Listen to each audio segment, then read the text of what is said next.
So మీరు ఇంత troll అయ్యారు, ఇంతమంది ఎంజాయ్ చేస్తున్న టైంలోని ఒక్కసారిగా మీ మీద ఎలిగేషన్స్ కూడా రావడం జరిగాయి. ఒక వ్యక్తి బయటకొచ్చి అసలు అతను మంచోడే గాదు, కామాంధులు, ఆడపిల్లల్ని అసలు మంచి దృష్టితో కూడా చూడడు అని చెప్పి ఒక వ్యక్తి బయటికి వీడియో చేయడం కూడా జరిగింది. ఏం చెప్తారు మరి దీని గురించి? చాలా చక్కని ప్రశ్న వేశారమ్మా, మంచి ప్రశ్న వేశారు. దీనికి నేను చెప్పేది ఏంటంటే 5 సంవత్సరాల క్రితం 5 సంవత్సరాల క్రితం నేను ఒక సభలో ఉన్నా. వరంగల్లోనూ ఎక్కడో కానీ ఒక సభలో ఉన్నా. ఆ ఊరంత గుర్తులేదు నాకు. ఒక వ్యక్తి నా దగ్గరికి వచ్చి నాకు చెప్పాడు, అయ్యా నీవు చాలా ఫేమస్ అవుతున్నావు, అంటే మీటింగ్ల వల్ల, ఈ సభలో వల్ల చాలా ఫేమస్ అవుతున్నావు. కాబట్టి ఇక్కడ ఒక ఆయన ఉన్నాడు హైదరాబాద్లో, నీల్ రాజు అని ఆయన ఉన్నాడు. ఆయన నీ సాక్ష్యం విన్నాడు. కాబట్టి నీ గురించి మంచిగా చెప్పాలనుకుంటున్నాడు. ఇది ఆయనకు ఒక యూట్యూబ్ ఛానల్ ఉంది, మంచిగా చెప్పాలనుకుంటున్నాడు. మంచిగా చెప్తాడంట. ఒక 3 లక్షలు ఇమ్మన్నాడు. 3 లక్షలు ఇస్తే నీ గురించి మంచి చెప్తాడంట. నువ్వు కానీ డబ్బులు ఇవ్వకపోతే నీ గురించి చెడు చెప్తాడంట.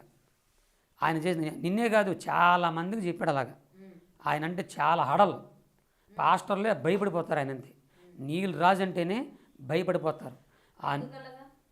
అది ఈ వీడియోలు పెడతాడంట. వీడియోలు పెట్టేసి అందరిని భయపెడేస్తాడంట. నాకు అంతమంది ఆయన అసలు ఎవరో కూడా తెలియదు. నాకు ఆయన ఎవరో, ఎక్కడ పుట్టాడో, ఎవరు పుట్టాడో నాకు తెలియదు. నేను అన్నానండి, పేదవాడు నేను, ఇలాగ మీటింగ్లకు వచ్చి దేవుడు నాకు ఇచ్చి తిని బతికేవాడిని, నేను అంత డబ్బులు ఇవ్వలేనండి, నా వల్ల కాదన్న.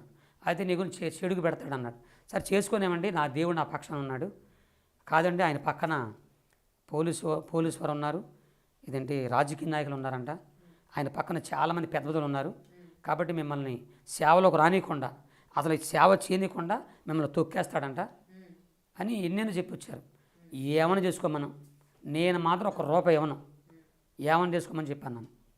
అయితే ఆయన చేసే తెలుగుగల పని. అయితే కొంతమంది ఫోన్ల ద్వారా కూడా చెప్పారు.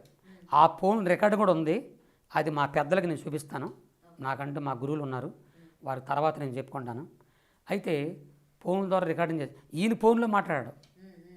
ఇట్లా ఆయనకు ఒక బ్యాచ్ ఉందన్నమాట, వాళ్ళు మాట్లాడతారన్నమాట. ఎందుకు ఫోన్లో మాట్లాడితే రికార్డింగ్ చేస్తాం కదా అని చెప్పి, సరే నేను మీరు చేసుకోమన్నా. అప్పటికే 2-3 వీడియోలు నా గురించి పెట్టేశాడు, చెడుగాని పెట్టాడు, చాలా చెడుగా పెట్టాడు. అవి నా బంధువులు చూశారు, నా భార్య పిల్లలు ఏడిశారు. ఇదేంటి ఇలాగా, ఆయన అసలు ఎవరో, మన కులస్తుడా, మనకేమైనా పుట్టినవాడా, మన కులస్తుడు కాదు కదా.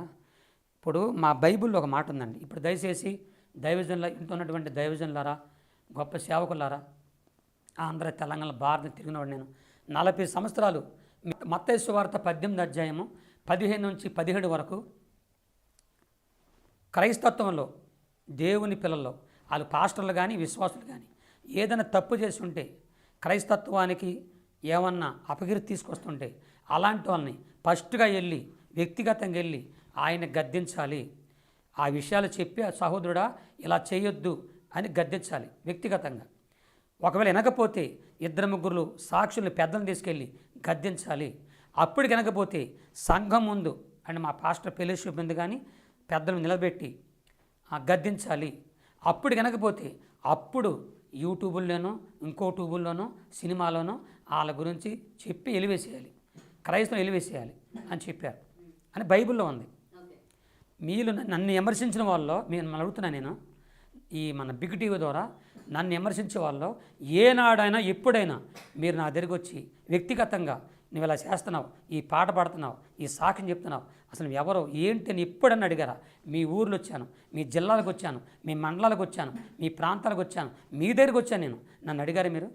నన్ను అడగల.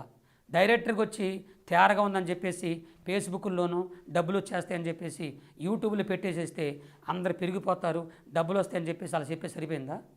ఆ దమ్ము లేదా? ఇప్పుడు నీల్ రాజు అని ఆయన నాకు ఫోన్ చేశాడండి, చేశాడు. నా భార్య నేను మాట్లాడాం. ఏం చెప్పాడంటే, నిన్ను లేపేస్తా, చేసేస్తా, ఇదంటే ఇదే భయపెట్టేస్తా. ఎందుకు ముఖ్యంగా పాస్టర్స్ని ఎందుకు ఆయన టార్గెట్గా పెట్టుకున్నారంటే? డబ్బుల కోసం, కేవలం డబ్బుల కోసం, కేవలం డబ్బుడాడు. నాకు తెలుసు, నేను అనిపించాను, నేను చూశాను. మీకు ఆ 7 మొత్తం నా దగ్గర ఉన్నాయి. అయితే నా భార్య ఏం చెప్పిందంటే, అయ్యా మేము పేదవాళ్ళం, అన్య జనుల నుంచి దేవుని సేవకు వచ్చాం, ప్రభు చేసుకుంటాం. ఏదన్నా నా భర్త తప్పు చేసి ఉంటే మాట ద్వారా కానీ శుభ ద్వారా కానీ మనుషులు అనే వాళ్ళు తప్పులు చేస్తారు. ఏదన్నా ఉంటే మా ఇంటికి రా, ఇక్కడ ఉన్న పాస్టర్ని కూర్చొని మన పాస్టర్ అసోసియేషన్ ఉంది, కూర్చొని మాట్లాడి నా భర్త తప్పు ఉంటే అప్పటికే నీకు ఒక పూలదండ వేసి నీ కాళ్ళు కడిగి ఒక 50,000 రూపాయలు నీకు ఇస్తాం. నా భార్యని ఇద్దరం చెప్పాం రమ్మని. ఇది చెప్పి 3 సంవత్సరాలు అయింది, ఇంతవరకు అడ్రస్ లేడు. మేము ఆహ్వానించాం, ఫోను చేయలేదు, మా దగ్గర అలా మళ్ళీ ఇంకో గిడి పెట్టాడు.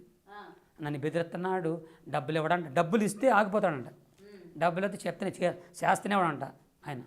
కాబట్టి అది నాకు తెలిసింది. ఈ లోపల ఆయన వీడియోలు కొన్ని చూశారు. చాలామంది పాస్టర్లు, ఒకరిని కాదు, పాస్టర్ల నుండి పాస్టర్ల నుండి మొత్తాన్ని అతను టార్గెటే పాస్టర్ని టార్గెట్ చేశాడు. పెద్ద పెద్ద వాళ్ళండి, చిన్న చిన్నలు కాదు, మహానుభావులు, గొప్ప గొప్ప సేవకు. ఇంకా చాలామంది నన్ను విమర్శించడానికి చెప్తున్నా, మీలో చాలామంది గొప్ప దైవజనుడు, మహాదైవజనుడు ఏసన్న గారిని విమర్శిస్తున్నారు, ఓసన్న మినిస్ట్రీని విమర్శిస్తున్నారు, పెద్ద పెద్ద సేవకుల్ని, మన సతీష్ కుమార్ అయ్య గారిని, తర్వాత బెల్లంపల్లి ప్రవీణ్ కుమార్ గారిని, పెద్ద పెద్ద వాళ్ళని.